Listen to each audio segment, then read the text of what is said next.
warahmatullahi wabarakatuh. Selamat pagi ibu-ibu semuanya. Selamat pagi. Baiklah, pada hari ini kita akan melakukan berbagi praktik baik tentang 7 jurus hebat. Tapi sebelum kita mulai kegiatan, kita berdoa terlebih dahulu. Doa saya langsung. Doa dimulai.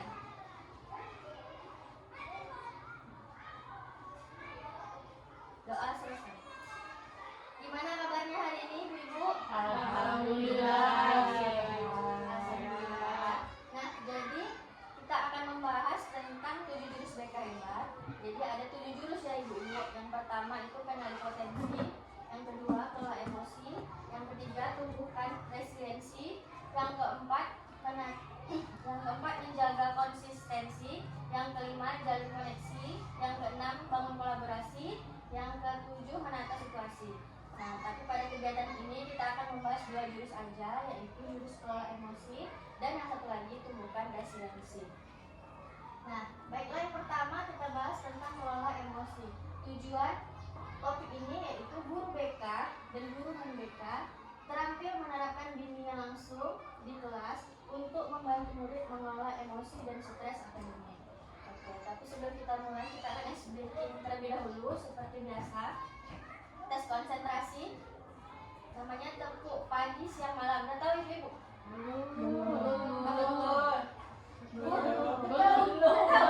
Belum tahu saya kasih tahu ya. Tepuk pagi siang malam. Nanti kalau saya bilang pagi tepuknya sekali, siang 2 kali, malam 3 kali. Tapi nanti kalau saya bilang sore jangan bertepuk. Oke, bisa? Bisa. Oke, kita mulai. Tes konsentrasi. Pagi, siang, malam. Pagi, siang, malam. Siang, pagi, malam. Pagi, siang, sore. Oke, udah konsentrasinya. Tepuk tangan untuk dia. Aktivitas yang pertama kita akan bermain kertas emosi. Nah, jadi ibu nanti saya kasih kertas.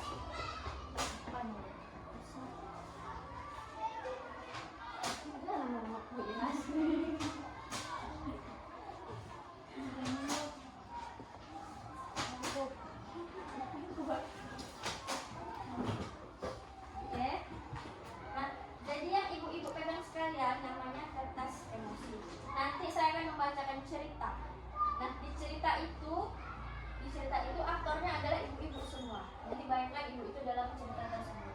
Nah, nanti dalam cerita tersebut kalau ibu merasa bahagia, ibu elus-elus kertasnya, tapi kalau ibu merasa kesal, boleh diremas sedikit, remas banyak boleh ini aja. Terus nanti kalau merasa marah atau kecewa boleh disolder. Oke, fungsi dipahami ibu? Paham. Oke, baiklah, kita bacakan ceritanya.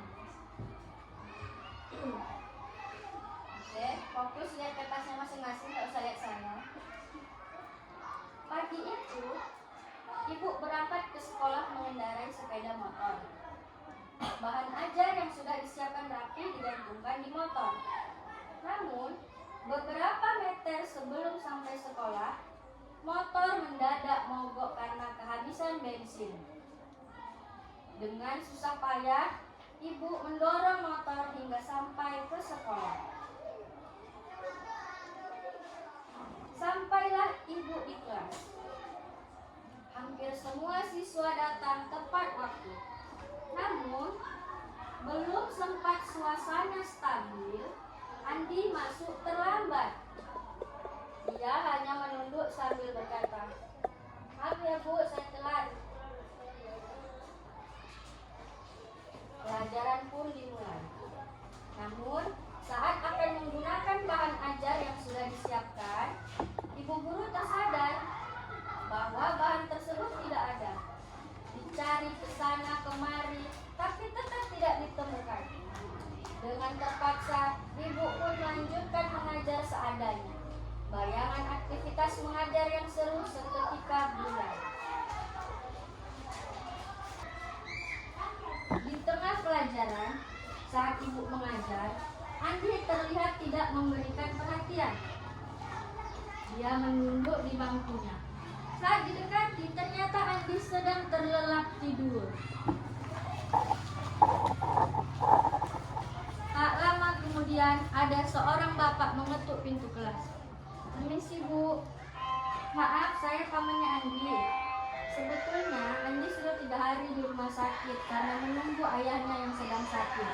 Meski kurang tidur, tapi Andi maksa selalu ingin sekolah karena tidak mau ketinggalan pelajaran. Sekarang saya izin mau jemput Andi, Bu, karena ayahnya sudah masuk ICU." Paman Andi juga mengeluarkan sebuah bungkusan dari tasnya. "Oh iya, Bu, tadi di jalan saya menemukan bungkusan ini. Saya tadi cek, isinya buku dan ada nama sekolah ini. Jadi saya bawa, siapa tahu Ibu bisa mengembalikan kepada pemiliknya." Bu Guru melihatnya dan ternyata itu adalah bahan ajarnya yang tadi dia cari-cari. Andi dan pamannya pun berpamitan. Ibu kembali ke kelas dengan bahan ajar yang kembali di tangan. Ibu melanjutkan pelajaran dengan semangat. Oke, sekarang saya mau lihat kertas yang paling berantakan. Kertas Miras ya, saya kan Miras. Boleh saya minta pendapatnya kenapa kertas Miras sampai berantakan sekali, Miras? Sebenarnya perasaan saya Oh, tunggu, Miras.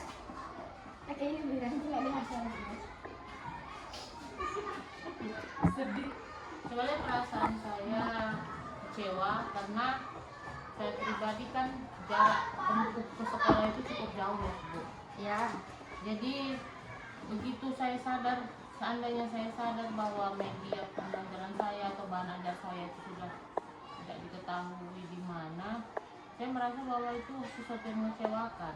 ya.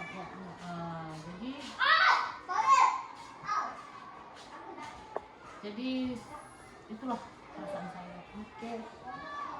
Oke, yang lain boleh minta pendapatnya, Men? Ija, kenapa kertasnya kereot? Ya, mungkin hampir sama dengan Wiras, cuma saya lebih kesalnya ketika di jalan itu kehabisan Kehabisan bensin bensin, ya. dan saya harus mendorong sampai sekolah.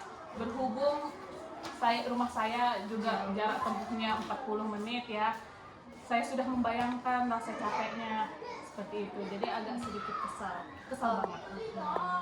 Terima kasih ya, Ibu-ibu. Umpan baliknya, tepuk tangan dulu untuk kita semua. Baiklah, sekarang kita akan merefleksikan kegiatan yang kita lakukan tadi. Bagaimana kondisi kertas Bapak Ibu yang dipegang sekarang? Ada yang masih mulus? Ya, ada ya. Apakah Bapak Ibu merasa menyesal dengan apa yang sudah dilakukan pada kertas? Menyesal. Ya. Jika kertas itu adalah siswa kita, bagaimana seharusnya kita bersikap? Ketika lemas juga, ketika kita emosi? Ya.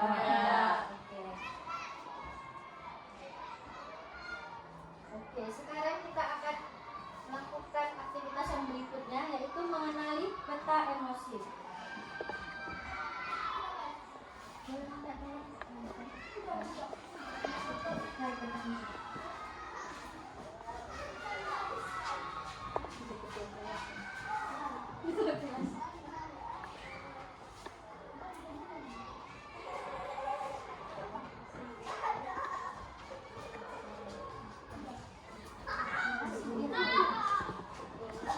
Jadi dalam peta emosi itu ada 6 emosi ya, Bu. Yang pertama happy. Happy apa ya? Senang ya. Excited apa, Men? Excited. Semangat ya, bersemangat. Tender, tenang. Scared, takut. Angry, marah. Sad, sedih. Nah, jadi dalam peta emosi itu apa yang tulisnya di dalam? Tuliskan peristiwa yang menggambarkan emosi. Ya, itu buat peristiwa yang menggambarkan emosi. Yang pertama happy. Situasi di sekolah ya, Bu. Kapan Ibu merasa senang? Sertifikasi saya. Oke, boleh. Terus bersemangat ya kan. Misalnya saat siswa datang ke sekolah dengan bersemangat, saya jadi merasa bersemangat juga.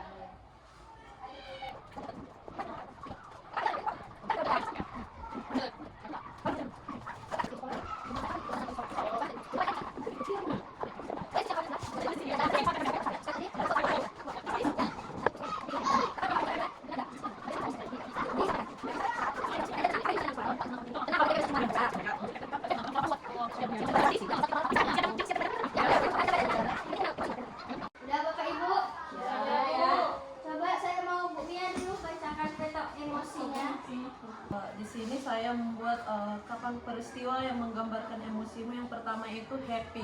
Ya. Nah, happy itu ketika pembelajaran berjalan dengan lancar, siswa tertib di kelas, dan pembelajaran juga berjalan dengan baik. Yang kedua, excited itu ketika mau mengajar di kelas. Yang ketiga, tender itu tenang, memang ketika sudah selesai mengajar. Pastinya, ya kan? Yang keempat, scared itu kan takut ya. Ketika memberi ancaman pada siswa, misalnya melakukan pelanggaran siswa, mungkin kita memberikan kata-kata yang kadang menyinggung perasaan siswa. Terus yang kelima, sedih saat siswa membuli guru atau mengata-ngatain guru, kan? Baru yang keenam, siswa mengabaikan guru, marah. Udah? Kita panggil, ya kan? Iya. Sama-sama. Tepuk tangan untuk Bu Mia. Selanjutnya ada teori Casel tentang pembelajaran sosial emosional. Yang pertama, menyadari diri, yaitu kemampuan untuk memahami emosi, pemikiran, dan nilai-nilai yang mempengaruhi perilaku dalam berbagai situasi. Contoh perilakunya ini, saya bisa mengenali emosi saya seperti senang, sedih, takut, malu, khawatir, dan lain-lain. Yang kedua, self management, yaitu mengolah diri, yaitu kemampuan untuk mengatur emosi, pemikiran, dan perilaku secara efektif pada situasi yang berbeda. Tindakannya yaitu saya tahu caranya untuk menenangkan diri saya saat saya marah, takut, ataupun khawatir. Yang ketiga, mengambil keputusan bertanggung jawab, yaitu membuat pilihan yang tepat dan konstruktif pada situasi tertentu. Contoh perilakunya, saya memahami keputusan yang saya ambil dan dapat berdampak pada diri dan orang lain. Selanjutnya, terampil berrelasi, yaitu kemampuan memahami perspektif yang berbeda, termasuk berempati terhadap orang lain. Perilakunya yaitu saya menjalin pertemanan sehat dengan mereka. Jadi, dalam tindakan atau perilaku kita itu yang mengaturkan otak kita, ya kan? Nah, jadi di otak kita itu ada 3 bagian. Yang pertama neokortex, yang kedua limbik, yang ketiga reptil. Nah, jadi kalau dianalogikan dengan tangan, dia bentuknya seperti ini. Nah, yang paling luar ini namanya neokortex. Neokortex ini jempol kita ini di tengah limbik. Terus yang paling dalam di sini ini namanya reptil.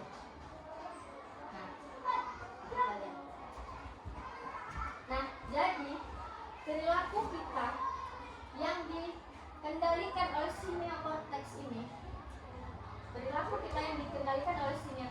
ini, berdasarkan logika, berdasarkan rasional. Jadi tindakan yang rasional itu berarti sedang dikendalikan oleh otak bagian si neokortex. Namun ketika perilaku kita yang muncul karena dikendalikan oleh perasaan, berarti yang sedang bekerja di otak bagian limbik. Namun kalau si neokortex dan limbik ini kehilangan kendali, maka perilaku kita jadi tidak terkendali lagi kan Ibu? Nah, itu yang bekerja bagian otak reptil paling dalam. Sampai sini paham Ibu? Muka Ibu? Coba kita coba ya. Coba semua tangannya kayak gini. Kalau perilaku kita dikendalikan oleh perasaan, gimana posisinya Ibu? Dikendalikan oleh perasaan. Ya seperti ini ya, ini tadi sini ya. Kalau perilaku kita dikendalikan oleh logika, bagaimana bentuknya? Ya benar. Kalau perilaku kita tidak dikendalikan logika dan perasaan. Oke, udah paham ya sampai sini. Nah, coba kita lihat videonya ya. Gimana perilaku yang dikendalikan si reptil atau dinosaurus versus dinosaurus juga.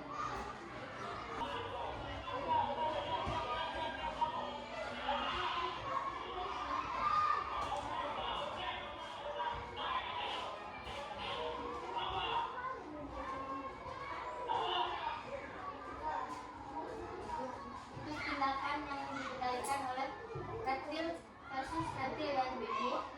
Sekarang kita lihat yang versi reptil dinosaurus dengan neokortex.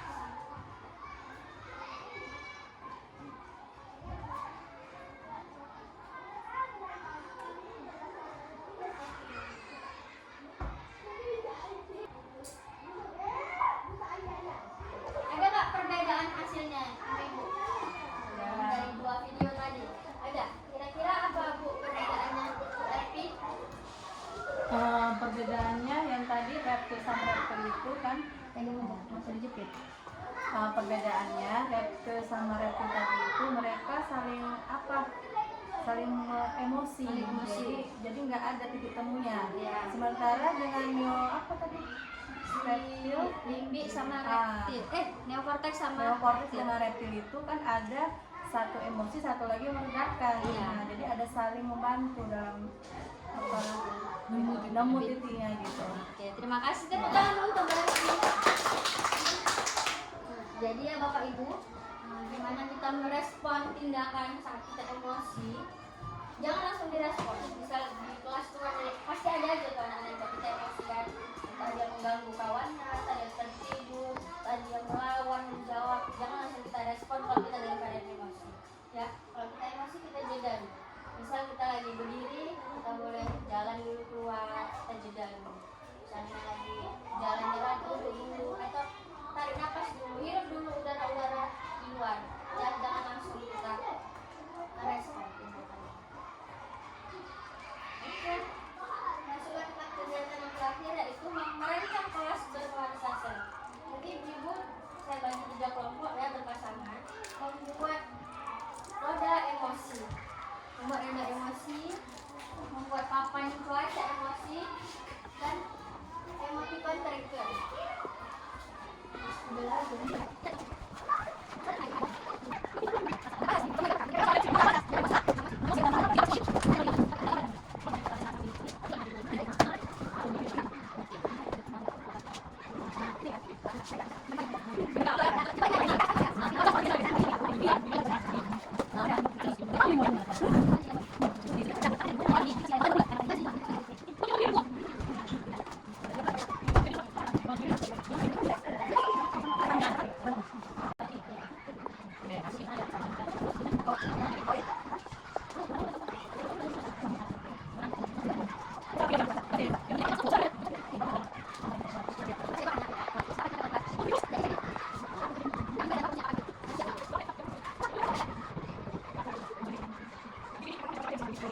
Udah siap ibu-ibu? Siap. Oke, kita mulai ya dari kelompok yang pertama, presentasikan. Oh, boleh, boleh. Baik, Kak. Semua nanti kita kedua Kak. Semangat Kak, nggak?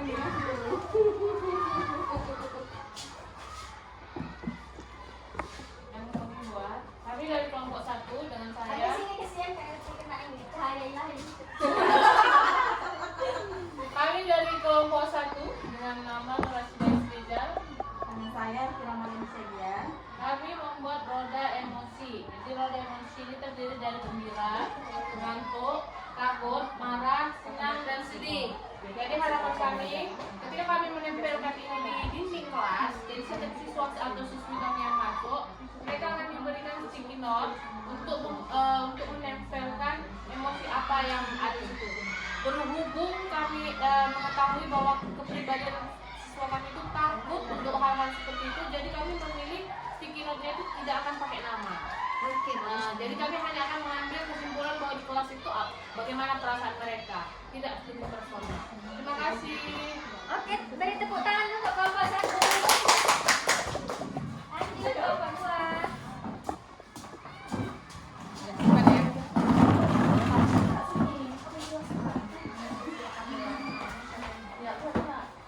Kami dari kelompok 2. Oh ya nih. Kami dari kelompok 2 ingin mempresentasikan hasil diskusi kami, ya kan? Nama saya Wita Betriani Nasution. Saya masih nyantok pemerintahan. Nah, di sini kami membuat papan emosi. Ya. Ini papan emosi ini membantu anak mengenali dan mengekspresikan perasaannya melalui aktivitas visual dan interaktif. Ya. Nah, apalagi itu ada ditambahkan? Jadi nanti misalnya selesai pembelajaran anak-anak akan diberikan kesempatan untuk mengekspresikan bagaimana suasana belajar pada hari itu, apakah senang, sedih, dan lain sebagainya. Terima kasih. Oke, tepuk tangan untuk kelompok 2.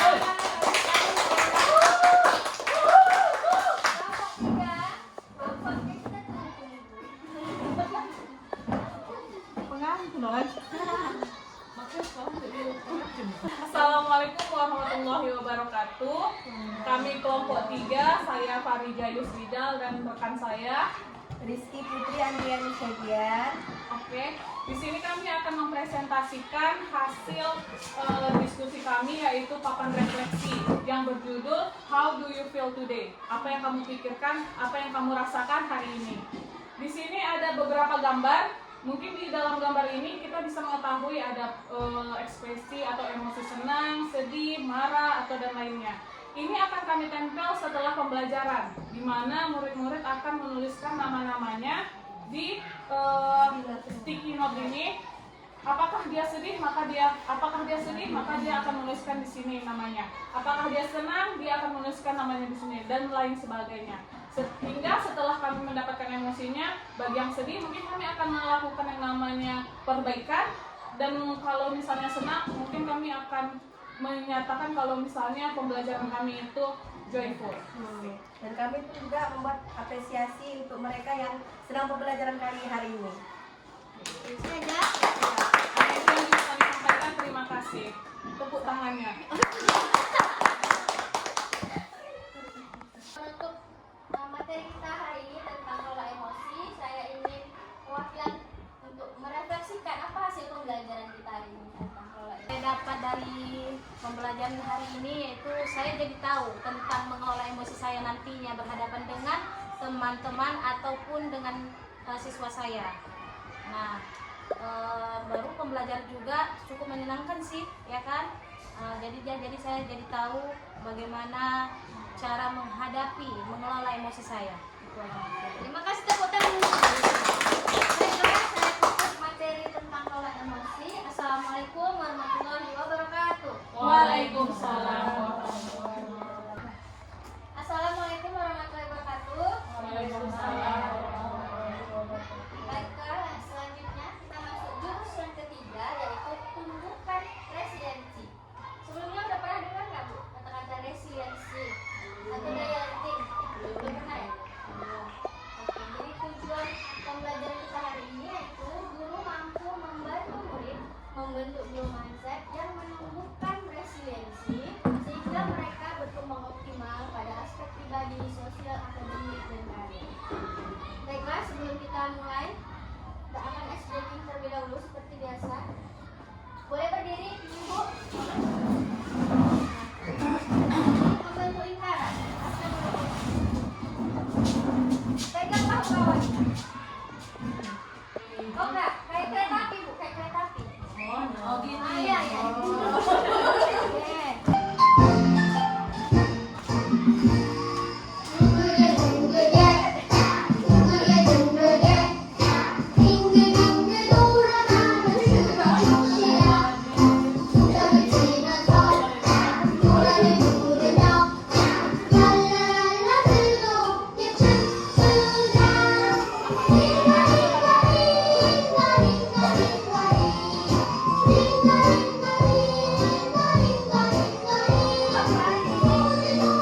Empat orang.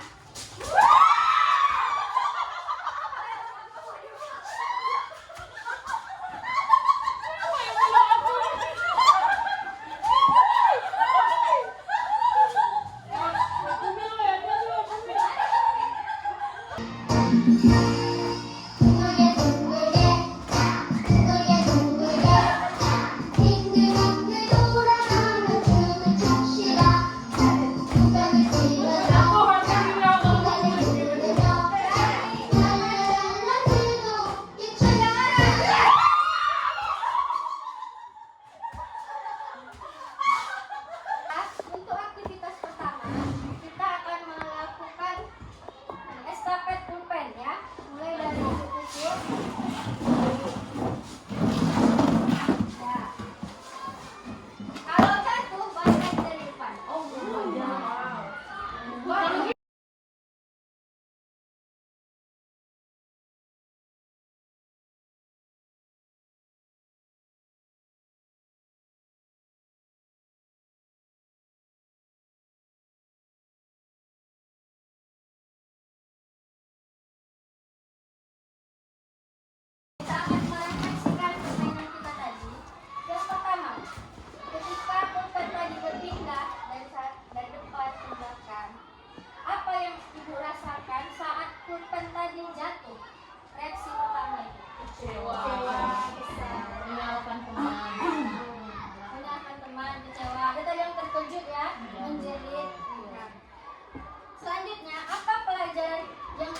ambil, saat pulpen tadi jatuh, kemudian berjalan lagi, apa pelajaran yang diambil?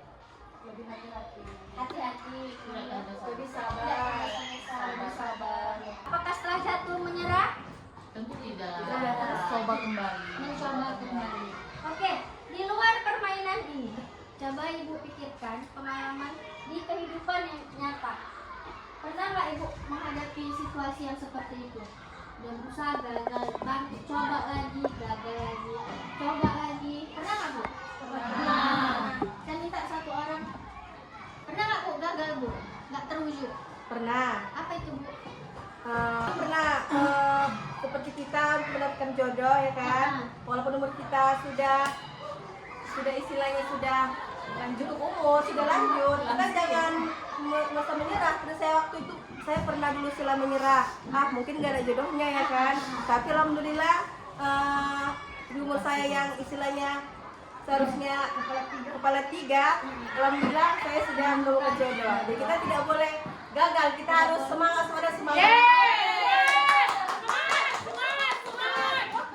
Nah, jadi apa sih itu resiliensi? Ya, tadi kita lagi semangat tadi memberikan pemahaman terhadap video ya. Kira-kira kok dari video tadi apa lagu makna resiliensi? Nah, kalau menurut di video tadi, ketika anak tersebut memukul boneka tersebut, Ya. boneka tersebut sudah jatuh, dia tetap bangkit kembali. Nah, begitulah kita sekarang ini. Kalau ada kegagalan, tetap bangkit lagi, jangan menyerah. Jadi tetap berusaha semaksimal mungkin untuk mewujudkan sesuatu yang baiklah kayak gitu. Jadi jangan menyerah. Intinya. Luar biasa sekali ya, tepuk tangan untuk pemirsa. Resiliensi adalah kemampuan seseorang untuk bangkit kembali dan pulih dari kesulitan, stres, atau trauma yang dialami dalam hidup. Ini adalah kemampuan untuk beradaptasi, bertahan, dan bahkan tumbuh lebih kuat setelah menghadapi tantangan. Nah, kenapa ini perlu kita bahas, Bu? Karena sekarang ya, banyak sekali anak-anak yang enggak mampu menghadapi kesulitannya. Ada yang dibully nggak tahan, bunuh diri ya. Karena anak-anak kita banyak memiliki masalah, sehingga ini perlu kita pelajari untuk membantu anak-anak tersebut menanamkan atau menumbuhkan resiliensi. Nah, untuk menumbuhkan resiliensi tadi, kita perlu pola pikir bertumbuh atau growth mindset. Udah sering ya kita dengar ini ya, growth mindset, fixed mindset. Udah paham ya kalau growth mindset apa, fixed mindset?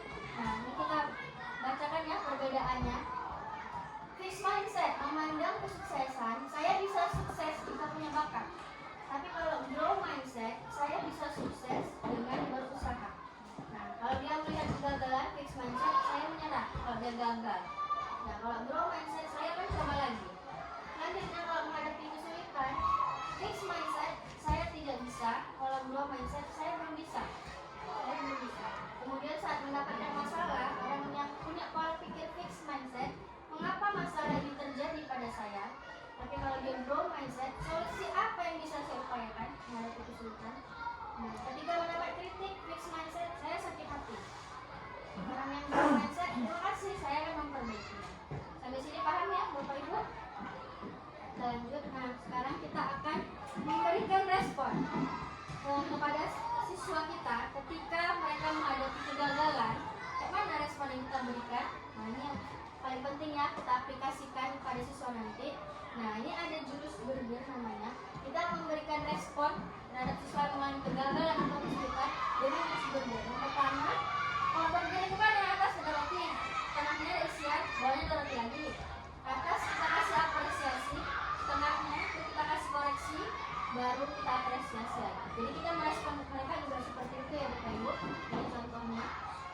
Contoh masalahnya, siswa tidak bisa membaca, maka kesulitannya berarti dia nggak bisa baca ya kan? Nah, gimana kita meresponnya? Apresiasi. Saya sangat mengapresiasi usaha kamu untuk belajar membaca. Kemudian koreksi, tapi saya perhatikan kamu tidak rutin belajar. Apresiasi lagi. Saya sangat yakin jika kamu belajar terus setiap hari secara rutin dan bersungguh-sungguh, kamu pasti bisa lancar. Paham Ibu?